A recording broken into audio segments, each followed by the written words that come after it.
예수님께서 왕으로서 선포되어져 예루살렘으로 입성하시던 그날, 예수님이 가셨던 그 거리, 그 대로에는 수많은 사람들이 예수님의 입성을 기뻐하면서 찬양하고 환호하였습니다. 그들 중에는 이 명절을 예루살렘 성전에서 주님께 예배를 드리기에 온 사람도 있었겠지만, 그 무리들 중에는 이 예루살렘에 직장이 있어서 아침마다 출근하고 저녁마다 퇴근하던 사람들도 있었을 것입니다. 어쩌면 주님께서 오시는 그날 그 거리에서 호산나 다윗의 자손 찬송하려다 하며 종려나무 가지를 흔들었던 그 큰 무리들 중에는 이 헤롯 궁에서 허드렛 일을 하면서 거기서 받은 보수로 가정을 돌보는 가난하고 초라한 사람도 있었을 것입니다. 그는 그날 아침도 자신이 해야 되는 그 일을 위해서 그 예루살렘 성전 옆에 붙어있는 헤롯 궁에 가서 자신의 일을 하기 위해서 무거운 몸과 마음 가지고 가던 그 길 한가운데서 왕으로 오시는 예수님을 만나게 되었습니다. 그리고 그는 가던 걸음을 멈추고 거기 수많은 무리들이 호산나 다윗의 자손이여 찬송하려다 하면서 예수님을 경배하던 그 자리에 똑같이 서서 종려나무에서 가지 하나를 꺾어 그것을 흔들면서 자신의 인생 가운데 왕으로 오신 예수님을 경배하며 찬양했을 것입니다. 저는 주님께서 왕으로 오셨던 그 공간을 한번 상상해 봐요. 왜 하필이면 예루살렘으로 가는 그 평범한 대로 길이었을까? 우리를 치면 일본 국도 같은 것이겠죠. 좀 특별한 곳에서 왕으로 만나 주셨다면, 그 많은 사람들이 예수 그리스도를 왕으로 만난 그 장소가 하필이면 그냥 평범하게 일상의 삶을 살 때 당연히 걸어다니고 지나쳐야 되는 그 인생의 길 위에서 주님이 만나 주신 이유가 무엇일까? 전 특별히 그 큰 무리들 중에 어쩌면 있을 수 있는 그 헤롯 궁에서 일하는 허드렛 일을 해서 가족들을 돌보고 사는 평범한 셀러리맨에 가까운 한 사람, 그가 날마다 아침과 저녁으로 가던 그 거리 한가운데서 예수님을 만났던 그 사건을 통해서 어쩌면 우리 인생길 위에 오시는 주님, 왜 그분은 그 길에서 우리를 만나셨는가 묵상해 봅니다. 여러분들도 언제 주님 만나셨어요? 큰 맘 먹고 내가 주님 만나리라 해서 예루살렘 이스라엘 성지순례 갔다가 시내산에서 예루살렘 성전에서 주님 만나신 분, 저도 그렇게는 못 만나봤습니다. 대부분 어때요? 자기 삶의 평범한 도로에서 만났다는 거예요. 자기 인생이라는 평범한 일상 속에 그 일상을 상징하는 그냥 평범한 길 위에서 주님을 만난 거예요. 가정에서 일을 하다가 또 가정 문제를 가지고 고민하다가 만나기도 하고, 또 길거리에서 우연히 친구를 만났는데 그 친구를 통해서 복음을 들어서 만나기도 하고, 직장 생활하면서 그 속에서 내 문제를 가지고 근심하며 고민하다 주님 만날 때도 있고요. 또 갑자기 몸이 아파서 병원에 가서 누워서 치료받는데 그 과정 가운데 주님을 만난, 그 모든 것들이 결국 우리의 평범한 일상에서 이루어지는 일이라면, 어쩌면 예수님께서 왕으로 오셨던 그 도로는 그 예루살렘을 중심으로 살아가는 사람들에게는 그저 평범한 일상의 터였을 것입니다. 그 속에서 늘 날마다 지쳐서 또 인생의 의미가 없이 무의미하게, 또 오늘 하루도 가서 허드렛 일을 하면서 고단하게 살아야 되는 자기 운명에 대해서, 그리고 궁전이라는 곳은 살벌한 곳입니다. 거기서는 말 한마디 잘못하면요 목숨이 달아나기도 하고, 또 위에 그 서슬이 펄한 위에 그런 어떤 권력자들 밑에서 잘못하면 자기가 또 피해도 보기도 하고, 그런 속에서 늘 하루하루 근심하며 살아가던 이 초라한 이 관리, 한 종과 같은 그 사람의 삶에는 이 거리는 지치고 힘들고 피곤한 거리, 가서 죽어라고 하루 종일 일하고 또 피곤한 몸 가지고 집에 가면 또 가족들 생각하면서 가야 되고, 또 어쩔 수 없이 가족들을 먹여 살리기 위해서는 지치고 힘든 몸을 이끌고 또 출근했던 그 거리 한가운데서 예수님을 만나 주님 앞에 감격스럽게 찬양했을 때, 어쩌면 수십 번, 수백 번, 수천 번 그 길을 오갔던 그 관원에게 주님을 경배했던 그 시간은 가장 감격스러운 기억이 될 것입니다. 우리 인생도 그렇죠. 우리 그리스도인은 자신의 소박한 일상이라는 길 위에서 왕이신 하나님을 만나는 기쁨이 있는 자라는 거예요. 저는 그게 그리스도인이라고 생각합니다. 그렇다면 주님께서는 왜 아주 특별한 곳에서가 아니라 우리 삶의 소박한 길 위에서 우리를 만나주시고, 우리가 그곳에서 주님을 경배하며 찬양하면서 우리 인생의 그 길을 복된 길로 바꾸어 주실까요?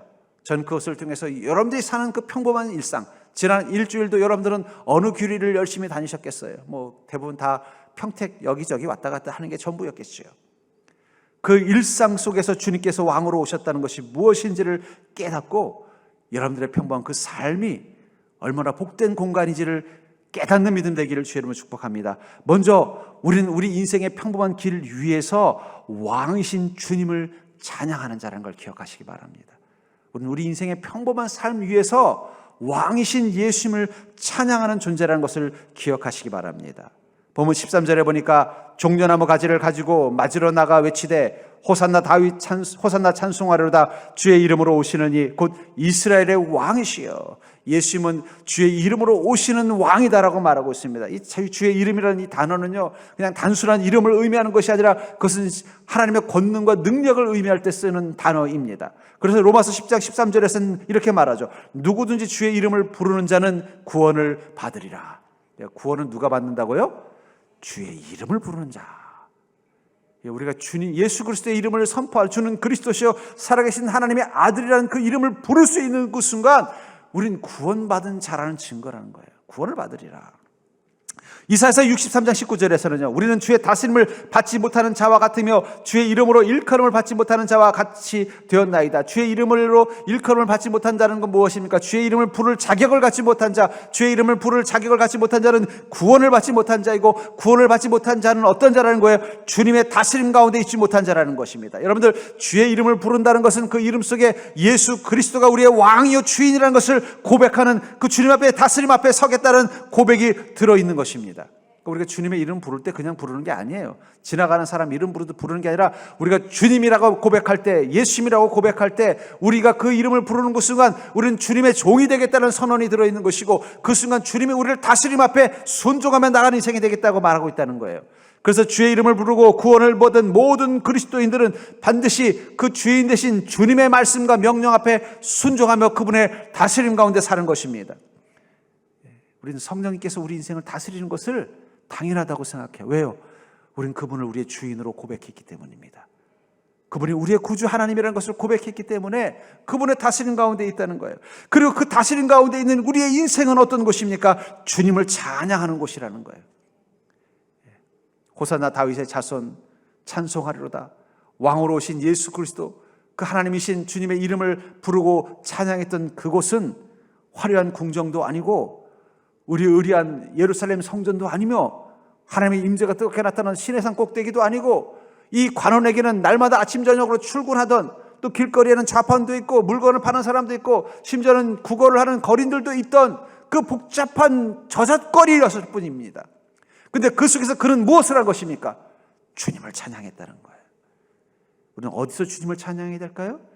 우리 인생의 저잣거리에서 주님 찬양해야 돼요. 마태복음 4장 9절부터 10절에 보면은 마귀가 예수님을 3번 시험합니다. 근데 마지막 유혹이 무엇이냐면 예수님을 온천한 만국이 다 보이는 곳으로 데려갑니다. 아마 어쩌면 이 지구 밖으로 나가서 저 우주 한 곳에서 이 지구를 중심으로 이 온 우주를 보여주면서 뭐라고 말하냐면 이렇게 말하고 있습니다.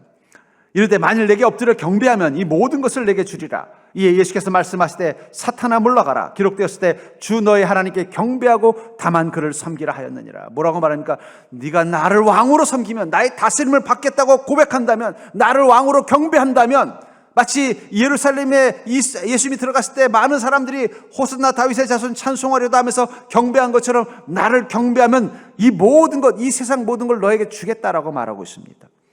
여러분, 마귀는 세상을 어떤 곳이라고 생각할까요? 그것은 소유와 지배의 대상이라고 생각하는 것입니다. 내 것이다, 내가 다스리는 곳. 그러나 그리스도인에게 세상은 어떤 곳입니까? 예수님 뭐라고 말씀하셨어요? 사탄아 물러가라. 기록됐을 때 주 너의 하나님께 경배하고 다만 그를 섬기라. 여러분, 우리가 사는 세상, 마귀는 이 세상을 뭐라고 말하냐면 그건 네가 지배하고 네가 다스릴 세상이라고 말한다는 거예요. 그것을 성공이라는 단어로 쓰기도 하고, 그것을 꿈이라는 단어로 쓰기도 합니다. 그러나 주님께서 우리에게 가르쳐 주신 세상은 어떤 곳이에요?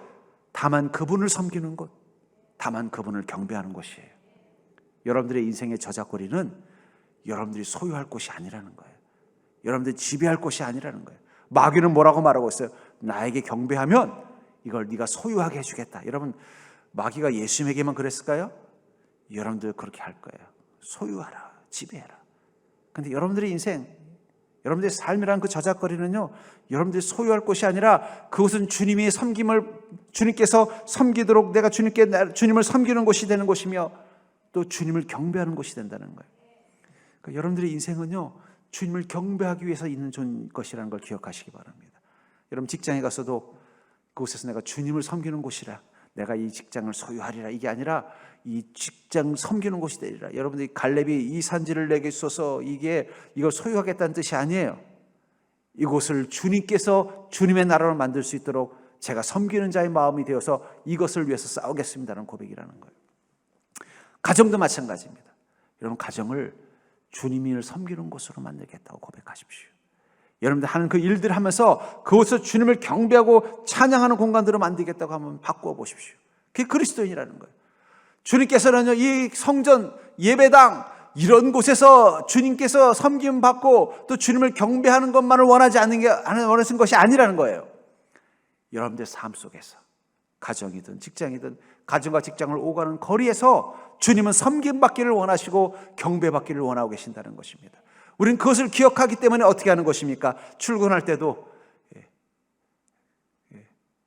아빠가 출근할 때 뽀뽀뽀가 아니라 출근할 때마다 주님 경배하면서 하루를 시작하는 거예요. 직장 가서도 주님, 이곳에서 내가 사장님 섬기는 곳이 아니라 하나님 섬기는 곳 되게 하여 주옵소서. 가정에 와서도 어떻게 해요? 주님, 내가 이곳을 내가 가장으로서 우리 가족들을 지배하고 다스리는 곳이 아니라 주님을 섬기는 자리가 되게 하여 주옵소서. 우리가 그리스도인이 되는 순간 우리가 머무는 세상은 주님을 섬기고 주님을 경배하는 곳이에요. 근데 마귀는 끊임없이 뭐라고 말해요? 아니라는 거예요. 이건 네가 지배해야 되는 곳, 네가 차지해야 되는 곳, 빼앗아야 되는 곳. 결국 그런 마귀가 준 유혹 앞에 그 마음이 사로잡힌 사람들이 세상에 가득하니까 세상이 점점 어떻게 돼요? 하나님의 나라가 아니라 마귀의 땅으로 바뀌어가는 거예요. 세상을 이렇게 나쁘게 만드는 건 소수의 악당들이 아닙니다. 자기 인생의 길 위에서 마귀의 유혹 앞에 내가 마귀에게 경배를 해서라도 이걸 내 것으로 만들고 싶다라는 죄의 탐욕을 가진 사람들의 큰 무리들이 모여서 세상을 악하게 만드는 거예요. 그럼 세상을 아름답게 만드는 사람은 어떤 사람이에요?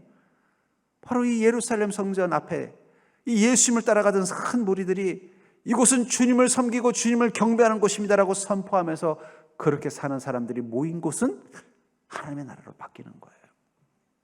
여러분들이 먼저 세상을 하나님의 나라로 바꾸기 위해서 해야 될 일은요, 세상의 악한 사람들 욕하고 또 그들을 바꾸는 것도 중요하지만 여러분들이 마귀의 유혹을 이겨내는 것입니다. 주님, 내가 내 인생을 지배하고 소유하는 것이 아니라 주님을 섬기고 주님을 찬양하는 곳으로 생각하게 해주시옵소서. 내 가정이든 내 일터든 내가 사는 인생이든 내가 지나가는 길거리에서도 나는 늘 주님을 찬양하며 주님을 섬기는 자의 모습으로 살게 해 주시옵소서. 선포하는 자 되기를 주의 이름으로 축복합니다. 맞습니다. 세상을 바라보면 전쟁터 같죠. 여기 이 관원도 날마다 아침 저녁으로 출근하던 이 관원도 그 예루살렘의 거리는 전쟁터 같이 보인 거예요. 하나같이 사람들은 먹고 살기 위해서 눈에 불을 켜고 살고 있고, 거기 있는 수많은 사람들은 어떻게든 자기의 삶을 더 풍요롭게 만들고 성공하기 위해서 때로는 다른 사람들을 모함하기도 하고, 특히 왕의 궁전은 더 심하죠. 그 속에서 그들은 하루하루 살아가면서 자기 인생이 마치 전쟁터 밀림 가운데 살고 있는 그런 서바이벌을 하고 있는 인생처럼 느껴졌을 것입니다. 그것이 더욱더 그로 하여금 왕의 궁전으로 가는 이 길이 지치고 힘들게 만들었을 거라는 거예요. 왜 우리 그리스도인의 인생이 힘들까요? 세상을 바라보면 마치 그 헤롯 왕의 궁전에 살고 있는 인생 같은 거예요. 여러분들이 조선 실록이나 이런 임금님 나오는 거 보십시오. 얼마나 음모가 많습니까? 왕들은요, 먹는 것도 마음대로 못 먹어요. 거기 독 탔을까 봐. 또 그 안에서는 서로 음모가 얼마나 심합니까? 그 속에서 일하는 이 관리는 그곳을 향해 가는 이 길이 정말 지옥 같았을 거예요. 근데 그가 예수 그리스도를 만난 순간 그는 생각이 바뀌었습니다. 아니다. 나는 전쟁터로 가는 것이 아니라 주님을 경배하러 가는 것이다. 나는 세상의 그 권세자들의 지배를 받고 사는 자가 아니라 하나님을 섬기고 하나님의 다스림을 받고 사는 인생이라는 것을 선포하면서 가기 시작했다는 거예요. 여러분들 인생을 향해 선포하시기 바랍니다. 나는 주님을 섬기고 주님을 경배하기 위해 사는 자이다. 나는 이 가정을 통해서 주님을 섬기고 주님을 경배하는 인생을 살 것이다. 나는 일터를 통해서 주님을 경배하고 주님을 섬기는 자가 될 것이다. 내가 내 인생의 걸음걸음을 통해서 가는 데마다 주님을 섬기는 자, 주님을 경배하는 인생을 살겠다라고 선포하는 자가 되기를 주의 이름으로 축복합니다. 그 선포를 하고 그 선포를 마치 그 호산나 다윗의 자손이여 찬송하려다가 외치는 여기 있는 많은 사람들처럼 종려나무 가지 들고 흔드는 것처럼 여러분들 그 선포의 종려나무 가지를 들고 흔드는 순간 여러분들이 사는 그 모든 시간들은 예수님 그리스도와 함께하는 승리의 시간으로 바뀐다는 사실을 기억하시기 바랍니다. 우리가 그 마음 가지고 살면 우리를 다스리고 인도하시는 주님을 따라가는 그 길이 승리한 자들이 가는 복된 길로 바뀌게 된다는 것입니다. 마태복음 21장 9절에 보니까 앞에서 가고 뒤에서 따르는 무리가 소리 높이 이르되 호산나 다윗의 자손이여 찬송하려다 주의 이름으로 오시는 이여 가장 높은 곳에서 호산나 하더라. 여기 이 요한복음에 있던 이 사건을 마태복음에서 뭐라고 말하냐면은 예수님이 오시자 앞에서 가고 뒤에서 따르는 무리들이 종려나무 가지를 흔들면서 앞에서는 겉옷을 외투를 벗어서 카펫처럼 깔면서 뭐라고 말하는 거예요? 주의 이름으로 오시는 이여 찬송하려다 호산나 찬송하려다. 그들은 왕을 찬송하고 경배하고 있다고 말하고 있습니다. 우리 그리스도인의 삶은 성령님과 함께 동행하는 삶입니다. 성령님과 함께 가는 걸음입니다. 성령님과 함께 가는 걸음 속에는요 어떤 일들이 일어날까요? 주님께서 다스리는 삶이 나타난다는 것입니다. 이스라엘 민족이 광야에서 그 척박하고 힘든 먹을 것도 마시는 물도 구하기 힘들고 사방에 독충이 가득하고 도적대들이 많은 그곳에서 무사히 40년간을 버틸 수 있었던 것은 그들의 삶 한 중심에 회막이 있었기 때문이에요. 그 성막에는 하나님의 임재를 상징하는 언약궤가 있었고 그것을 중심으로 이스라엘 민족은 늘 같이 이동하고 같이 살았습니다. 그랬더니 하나님께서 어떻게 하셨어요? 한낮에는 구름 기둥을 보내셔서 그늘을 만들어서 그들이 더위에 일사병 걸리지 않게 하시고요. 밤에는요 불기둥 보내서 이 사막은요 낮과 밤의 일교차가 큽니다. 우리는 사막이면 밤에는 안 추울 것 같죠? 춥대요. 저도 안 가봐서 모르지만 엄청 춥답니다. 불기둥을 보내서 어떻게 해요? 따뜻하게 또 난방도 해주시고 독충이 있으면요 그 성막이 있는 곳에는 감히 독충들이 끼지 못하는 거예요. 뿐만 아니라 먹을 게 떨어지면요 아침마다 그 성막을 중심으로 이스라엘 민족이 진영을 이룬 그 동네마다 만나가 내리게 해서 그들이 아침밥을 해결하게 해주시고요. 밤에는 또 메추라기를 보내서 아마 그 메추라기도 그냥 메추라기가 아니라 가다가 이 불기둥에 부딪혀가지고 다 구워져가지고 아마 바베큐가 돼서 떨어졌을 거예요. 왜냐하면 메추라기 잡아서 거기서 또 불 펴서 하려면 얼마나 힘들겠어요. 또 사막에 뭐 땔감이 얼마나 있겠습니까? 그 밤중에 메추라기 구워서 어떻게 먹겠어요? 하나님이 알아서 어떻게 해요? 자, 그냥 그 바베큐 그릴을 통과하게 하셔가지고 싹 알맞게 구워져서 떨어지게 해서 그냥 마치 치킨 배달 받듯이 받아서 먹게 만들어 주시고 물이 떨어지면요 반석에서 물이 콱 흘러나오게 해주시고 해를 멈춰서 이 아말렉 군대를 쫓아내 주시고 그 모든 그 놀라운 축복의 중심엔 무엇이 있는 것입니까? 하나님이 계신 곳을 그들이 떠나지 않았다는 거예요. 여리고 성벽을 무너뜨릴 때는 어떻게 했습니까? 여호수아서 6장 6절부터 7절에 보니까 눈의 아들 여호수아가 제사장들을 불러 그들에게 이르되 너희는 언약궤를 메고 제사장 7은 양각 나팔 7을 잡고 여호와의 궤 앞에서 나아가라. 또 백성에게 이르되 나아가서 이 성을 돌되 무장한 자들이 여호와의 궤 앞에서 나아갈지니라 하니라. 여리고 성벽을 무너뜨려야만 이스라엘 민족들은 이제 안전하게 가나안 땅에 입성할 수가 있는 것입니다. 이 여리고 성벽은 요단강 건너편에 있어서 이 성벽이 있는 한은 이스라엘 민족이 가나안 진영 깊숙이 들어갔을 때 언제든 뒤에서 그 여리고 사람들이 공격해 오면은요 전략적으로 위험한 거예요. 그래서 반드시 그 여리고 성을 정복해야 돼요. 근데 이 워낙 견고한 성이라 이 성을 군대가 무너뜨리려면요 엄청나게 높은 사다리가 있어야 되고 또 엄청나게 강한 투석기, 그 성벽을 무너뜨릴 수 있는 그 폭탄 같은 게 있어야 되고 성문을 무너뜨리려면 엄청난 군대의 희생이 필요한 것입니다. 그런데 하나님 뭐라고 말씀하시면 그럴 필요 없다는 거예요. 그럴 필요 없고 언약궤를 앞세우고 돌기만 하라는 거예요. 그냥 언약궤를 가져가서 성문을 들이받으라고 하시든지 뭐 이러면 조금 이 언약궤가 워낙 단단하고 힘이 있으니까 무너지겠구나 하지만 그것도 아니고 어떻게 하라는 거예요? 적당한 거리를 돌라는 거예요. 그래서 오늘 본문에서도 그 전법을 여호수아에게 말씀하시면서 강조하는 단어가 뭐예요? 언약궤를 메고 언약궤를 앞서서 언약궤에서 나아가라고 말하고 있다는 거예요. 왜 그렇습니까? 그리스도인의 승리는 하나님께서 함께하고 하나님께서 앞장서고 하나님을 따라갈 때만 이루어지는 것이기 때문에. 맞아요. 우리 인생은 전쟁터예요. 마치 그 견고한 여리고성을 무너뜨리려면은요, 수많은 병사들이 피를 흘려야 되고, 그걸 넘기 위해서 사다리를 만들고 올라가다 떨어져 죽어야 되고, 그 성문을 뚫으려면요, 수많은 병사들이 그 돌에 맞아 죽고 기름에 타 죽는 그 고통을 감수해야만 정복할 수 있는 것입니다. 근데 주님은 우리가 그런 인생 살지 않도록 하시게 해주기 위해서 어떻게 했다는 거예요? 너는 그렇게 하지 말고 언약궤를 따라가고 언약궤를 중심으로 가고 언약궤와 함께 가면 된다는 거예요. 하나님과 함께 가는 인생, 주님을 경배하며 가는 그 인생, 그것은 배부른 사람들이 하는 것이 아니라 자신의 힘으로는 정복할 수 없는 여리고 성벽을 가진 자들에게만 가능한 비법이라는 거예요. 내 힘으로 싸워서 이길 수 없는 인생이기 때문에 우리는 더욱더 주님을 호산나 다윗의 자손 찬송하려다 경배하면서 그분을 따라 앞서가고 그분을 따라 동행하면서 가는 인생 사는 거예요. 왜 우리가 성령님과 함께 동행해야 되는가? 내 힘으로 내 인생 살면 날마다 전쟁을 치러야 되기 때문에. 그것도 이긴다는 보장도 없는 인생의 전쟁. 근데 주님은 어떻게 하시라고 말하고 있어요? 뭘 그렇게 복잡하게 사니? 너는 그냥 종려나무 가지를 흔들면서 나를 찬양하면서 와라. 그럼 내가 승리자가 될 것이다. 너는 나의 승리에 동참하는 자가 될 것이다.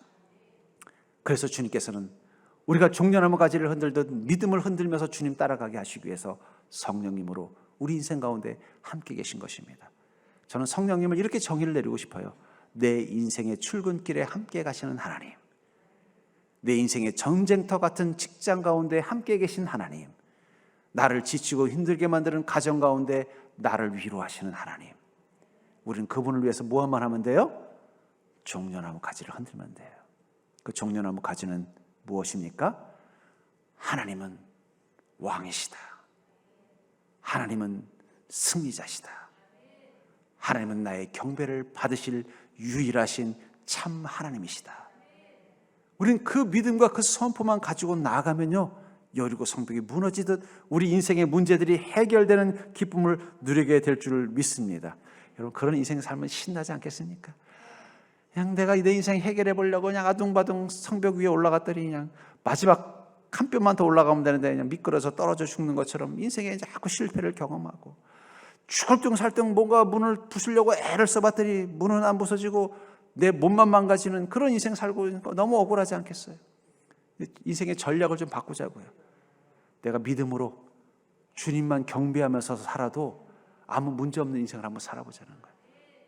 주님이 왕이시라면, 주님이 이 땅의 주인이시라면 당연히 승리할 거라는 그 믿음 가지고 내가 날마다 주님과 함께 가겠다는 선포를 하면서 한번 살아보시기 바랍니다. 갈라디아서 5장 25절은 그것을 이렇게 말하죠. 만일 우리가 성령으로 살면 또한 성령으로 행할지니. 우리는 성령님이 계시기 때문에 사는 자들입니다.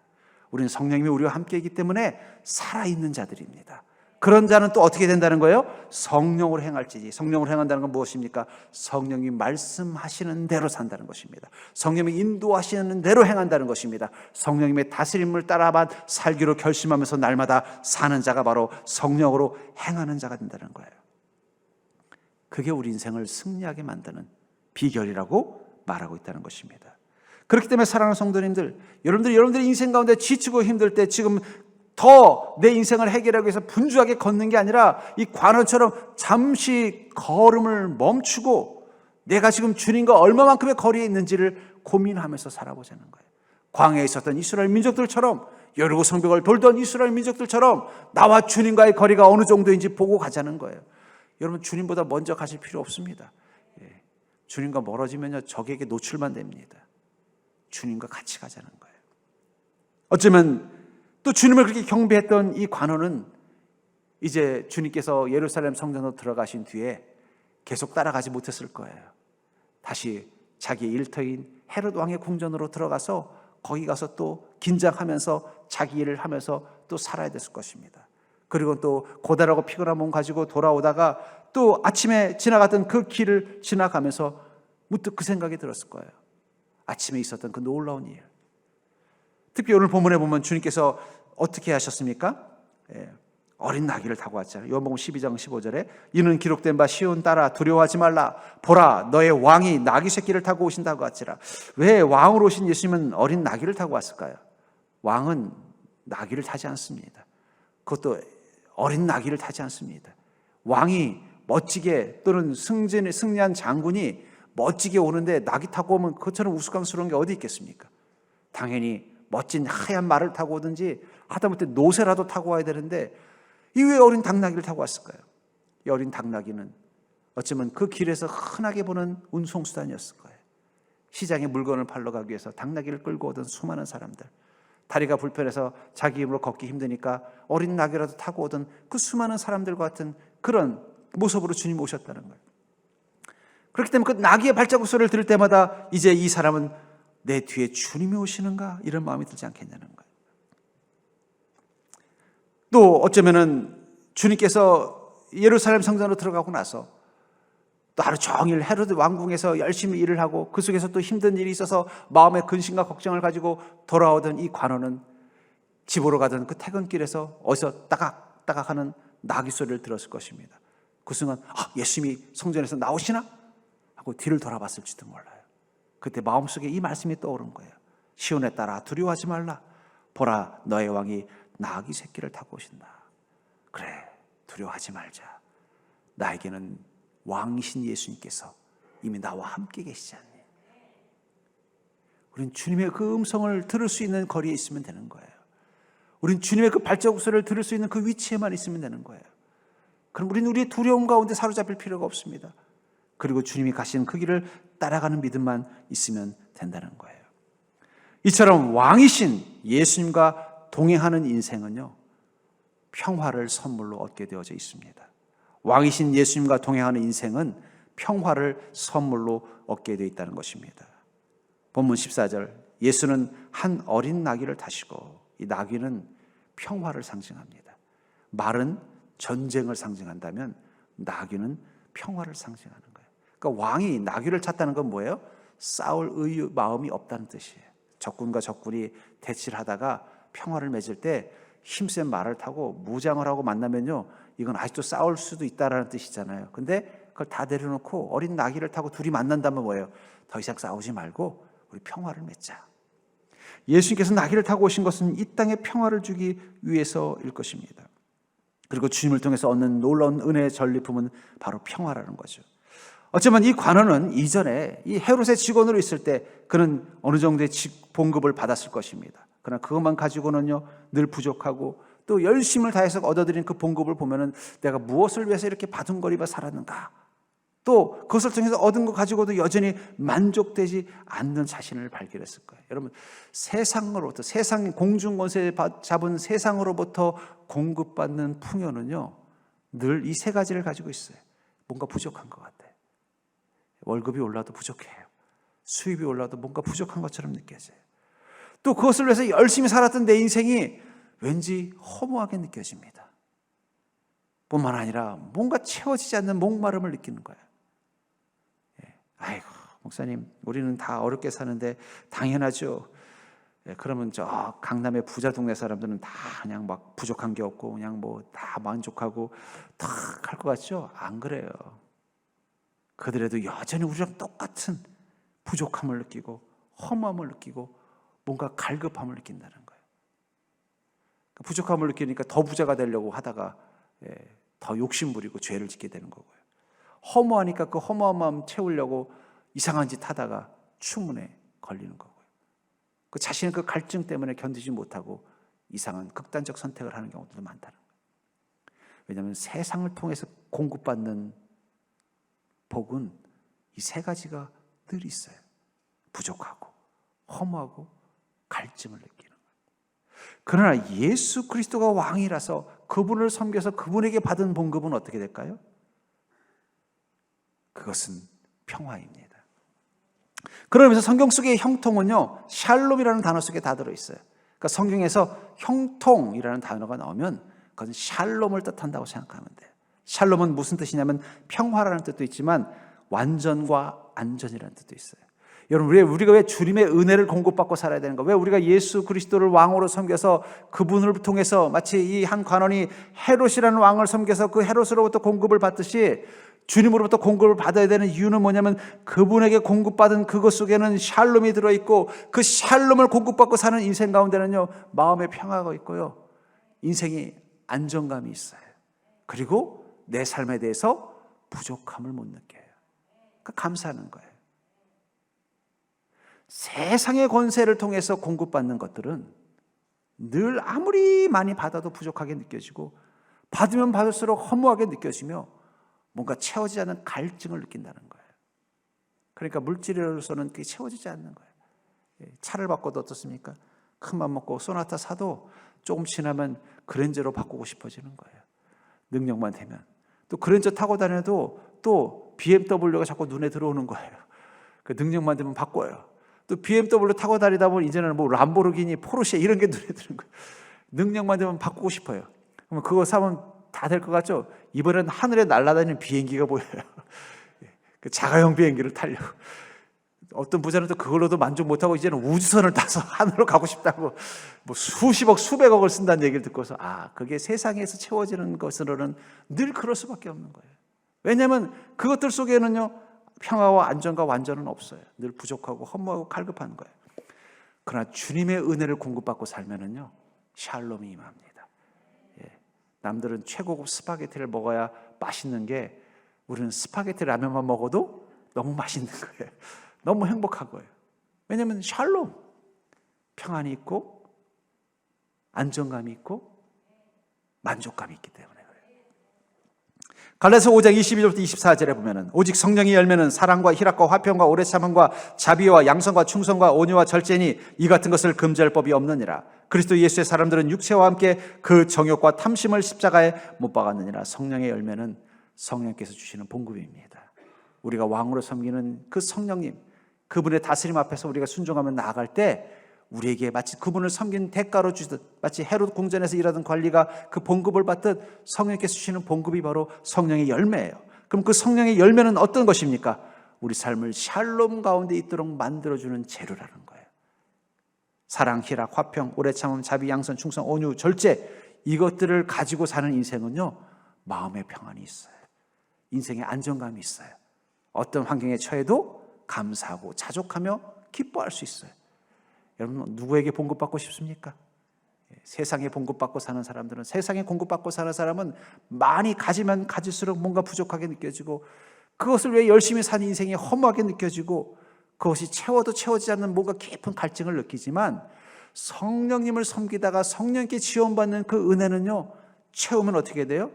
풍성해지고, 채우면 채울수록 마음에 평안이 생기고, 채우면 채울수록 기쁘며 감사하는 삶을 살 수 있게 된다는 거예요.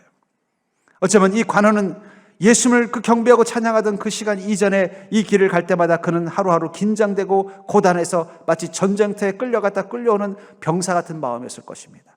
긴장해서 갔다가 긴장해서 돌아올 땐 지쳐가지고 파김치가 돼서 집으로 가면서 아이고 다시는 이 길 걷고 싶지 않다는 마음 가지고 하루하루 출퇴근을 했을 것입니다. 그러나 이곳에서 주님을 경배하고 나서 그는 바뀌었을 것입니다. 어떻게 바뀌었어요? 이제는 그의 마음 가운데 하나님의 은혜가 임하자 샬롬이 임한 거예요. 이제는 그 길을 향해서 설령 어쩔 수 없이 헤롯의 궁전에 가서 일을 하더라도 나를 다스리는 분은 헤롯 왕이 아니라 예수님이야. 나의 주인은 오직 예수님 한 분뿐이야. 나는 그곳에 가서도 왕을 섬기는 게 아니라 예수님을 섬기는 마음으로 살 거야. 나는 그곳에서도 우리 왕, 그 헤롯 왕을 경배하는 것이 아니라 하나님 예수 그리스도를 경배하다 나올 거야. 그 마음 가지고 가니까 그 발걸음이 어떻게 돼요? 신이 날 거야. 여러분들 먹고 살려고 직장 출근하면요, 출근길이 너무 힘듭니다. 가서 상사들 눈치 보면서 또 하루 살아야 내가 월급 받는다고 생각하며 가면요, 사람들이 다 악마처럼 보이는 거예요. 그런데 나는 주님을 섬기러 가는 거야. 나는 주님을 경배하면서 보낼 거야. 그러면 출근길이 어떻게 돼요? 신이 나는 거예요. 아마 이 관원은 가면서 오면서 이제는 주님을 만나고 난 그 다음부터 그 길을 갈 때마다 그 마음 가운데 평안이 임해서 이렇게 찾아갔을 것 같아요. 평화 평화로다 하늘 위에서 내려오네. 여러분, 우리 마음을 평안하게 만들고 우리 마음의 두려움을 다 없애주고 우리 마음을 안전 가운데 있게 하고 우리 삶에 대해서 결핍을 느끼지 않고 모든 것이 감사하고 만족감을 느끼기 위해서는요, 하늘에서부터 내려오는 평안이 있어야 된다는 거예요. 하늘로부터 공급되는 평화가 있어야 된다는 거예요. 통장에 숫자 올라가는 것 가지고는 안 돼요. 내 믿음 가운데 주님의 그 성령의 열매가 임해야만 우리는 그 기쁨을 누리고 살 수 있다는 거예요. 그래서 시편 119편 165절에 보면은 주의 법을 사랑하는 자에게는 큰 평안이 있으니 그들에게 장애물이 없으리이다. 주의 법을 사랑한다는 것은 바로 주님을 왕으로 섬기면서 그분의 다스림을 따라 산다는 걸 말하는 거예요. 왕이 법을 명령하면 그게 법이 되는 것입니다. 그리고 그 법을 지키는 자가 신하요 백성인 것입니다. 그의 법을 사랑한다는 건 뭐예요? 주님의 다스림, 주님의 인도하심을 기뻐하면서 순종하는 것을 말하는 것입니다. 그런 자에게는 하나님께서 하늘로부터 그 샬롬을 공급해 준다는 거예요. 그럼 그 평안이 있는 자에게 무엇이 없다고 말하고 있어요? 인생에 장애물이 없는 거예요. 주님, 내 인생에는 왜 장애물이 많습니까? 가족도 장애물, 내가 하는 일도 장애물, 사람도 장애물, 내 육신도 장애물. 여러분들이 그 장애물을 부수려고 하지 마시고 여러분들 마음속에 평안을 채워주십시오. 주님이 주시는 평안을 채우십시오. 그럼 그 순간 그 장애물들이 없어질 것입니다. 어쩌면 여러분들은 이 관원처럼 날마다 어쩌면 주님을 만났던 그 시간 아침에서도 아이고 늦으면 또 상사한테 혼나겠는데, 아이고 오늘도 이 해결해야 되는 이 일을 하려면 좀 더 빨리 출근해야 되는데 내가 왜 늑장을 부렸지, 아이고 오늘도 정말 가고 싶지 않은 길을 가야 되는구나 하는 그 분주한 마음을 가지고 가는 그 수많은 사람들과 함께 그 길을 걸어가고 있었던 것처럼 갔을지도 모릅니다. 그런 여러분들의 인생의 그 분주한 마음을 좀 잠시 멈추고 주님이 오시는 음성을 들으십시오. 이 관원이 그 마음에 사로잡혀서 주님께서 나귀를 타고 오는 그 소리를 듣지 못하고 계속 그 길을 갔다면 그는 그곳에서 주님을 만나지 못했을 것입니다. 주님께서 놀라운 그 평안의 기쁨을 누리지 못했을 것입니다. 그런데 가던 발걸음을 멈추고 자신을 향해 나귀를 타고 오시는 주님의 음성을 들었을 것입니다. 그리고 그는 종려나무 가지를 꺾어서 그것을 흔들면서 이제부터 내 인생의 주인은 오직 예수 그리스도 한 분뿐입니다. 앞으로 내 인생의 모든 순간 가운데 주님을 경배하며 주님을 섬기며 살겠습니다라고 선언한 그 순간부터 그의 인생이 달라진 것처럼 지금 여러분들은 그 분주한 마음과 그 삶을 좀 멈추고 종려나무 가지를 들듯 주님을 경배하며 주님의 다스림 앞에 순종하며 살기로 한번 결단해 보십시오. 아마 퇴근길, 또 하루를 바쁘게 살고 돌아왔던 그 관원은 집으로 가던 그 길, 그 아침에 있었던 놀라운 감격을 잊지 못할 것입니다. 자신을 향해 오셨던 그 왕 되신 예수님, 그분을 경배하고 찬양하고 이제는 앞으로 내 인생의 어떤 순간에도 나의 주인은 오직 예수님 한 분뿐이며 나의 인생은 그분을 경배하기 위해 존재한다는 그 선포를 하고 난 뒤 돌아오는 그 길, 그 길 옆에 보면 주님을 경배할 때 사용했던 수많은 종려나무 가지들이 꺾어져 버려져 있는 것을 보았을 것입니다. 그리고 자기가 들고 흔들었던 것처럼 생각되는 그 종려나무 가지를 하나 들고는 그것을 땅에다 심었을 거예요. 그런 선포할 겁니다. 여전히 반복해서 출퇴근해야 되는 이 길 위에서 종려나무 가지를 볼 때마다 나는 주님을 섬기기 위해서 이 길을 가는 자이며 나는 주님을 찬양하기 위해서 이 길을 가는 자인 것을 결코 잊지 않으리라. 여러분들의 인생, 여러분들이 왜 인생을 살아야 되나? 그것은 바로 이 관원처럼 내 인생의 길에서 우리가 주님을 만났고 이제는 나는 오고 가면 내 인생의 모든 순간 가운데 오직 주님만 섬기며 살고 주님만 경배하며 살기로 결심했기 때문입니다. 그 결심과 그 마음을 다시 떠올리십시오.